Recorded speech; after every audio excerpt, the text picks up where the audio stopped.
शाहरुख खान को राष्ट्रपति द्रौपदी मुर्मू ने नेशनल अवार्ड से सम्मानित किया। उन्हें फिल्म जवान के लिए बेस्ट एक्टर का अवार्ड मिला। उनके अलावा विक्रांत मैसी को भी 12वीं फेल के लिए बेस्ट एक्टर का अवार्ड दिया गया है। रानी मुखर्जी को मिसेज चटर्जी वर्सेस नॉर्वे में उनके दमदार प्रदर्शन के लिए बेस्ट एक्ट्रेस का अवार्ड मिला। साउथ के सुपरस्टार मोहनलाल को दादा साहेब फाल्के अवार्ड से सम्मानित किया गया है। जीएसटी सुधार को लेकर किए गए अखिलेश यादव के तंज पर गोरखपुर में सांसद रवि किशन ने रिएक्ट किया है। उन्होंने कहा कि अखिलेश यादव को मैं उसी रेट में सामान दिलवाऊंगा जो कल मैंने बोला था। इसके लिए उन्हें गोरखपुर आना पड़ेगा। मैं उसी दुकान में ले चलूंगा जहां 3000 का जैकेट 1600 रुपए में मिल रहा है।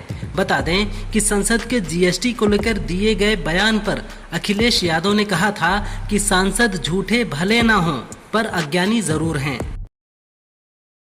कांग्रेस नेता मनीष तिवारी ने एक्स पर लिखा था, जनरेशन XYZ अब किसी का आधिपत्य स्वीकार नहीं करती।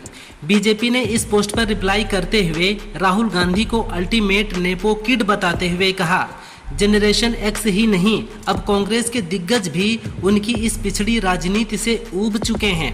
इस पर मनीष ने सफाई देते हुए कहा, मेरा बयान बीजेपी या कांग्रेस तक सीमित नहीं है बल्कि दक्षिण और पूर्वी एशिया की घटनाओं के संबंध में था। अमेरिका में हनुमान की मूर्ति पर टेक्सास के रिपब्लिकन नेता अलेक्जेंडर डंकन की टिप्पणी से विवाद शुरू हो गया है। उनकी टिप्पणी पर प्रतिक्रिया देते हुए हिंदू अमेरिकन फाउंडेशन ने इसे हिंदू विरोधी और भड़काऊ बताया है। दरअसल डंकन ने मूर्ति के निर्माण पर आपत्ति जताते हुए कहा था कि हम एक झूठे हिंदू भगवान की झूठी मूर्ति को क्यों स्थापित करने की अनुमति दे रहे हैं जबकि हम एक ईसाई राष्ट्र हैं।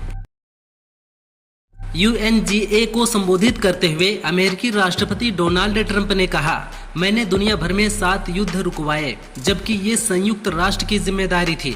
हर कोई कहता है कि मुझे इन कामयाबियों के लिए नोबेल शांति पुरस्कार मिलना चाहिए, लेकिन मेरे लिए असली पुरस्कार ये है कि लाखों लोग अब जंग में नहीं मारे जा रहे हैं। मुझे इनाम की नहीं बल्कि जान बचाने की परवाह है।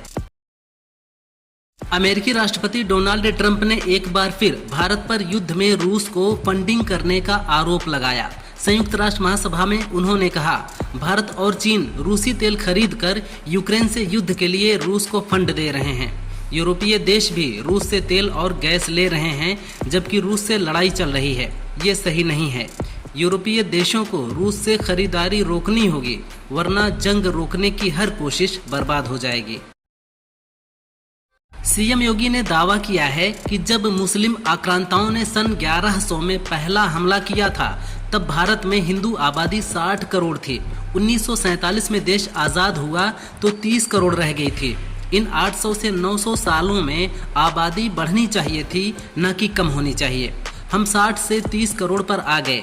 आक्रांताओं ने हिंदुओं की आबादी नहीं घटाई बल्कि खेती के उत्पादन को भी कम कर दिया। हिंदुओं को भूख, बीमारी और यातनाओं ने भी मारा है।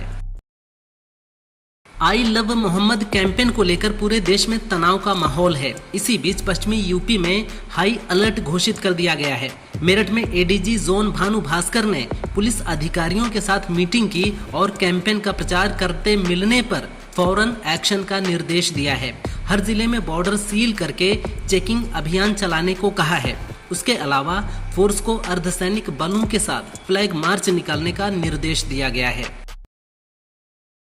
अफगानिस्तान से प्लेन के व्हील एरिया में छिपकर भारत पहुंचे 13 साल के बच्चे से पूछताछ की गई तो उसने हैरान करने वाला जवाब दिया है। उसने कहा वो ये जानना चाहता था कि ऐसा करने पर कैसा लगता है, इसलिए वो काबुल के हामिद करजई एयरपोर्ट पर दिल्ली आने वाली फ्लाइट के लैंडिंग गियर कंपार्ट में घुस गया। पूछताछ के बाद लड़के को वापस अफगानिस्तान भेज दिया गया है।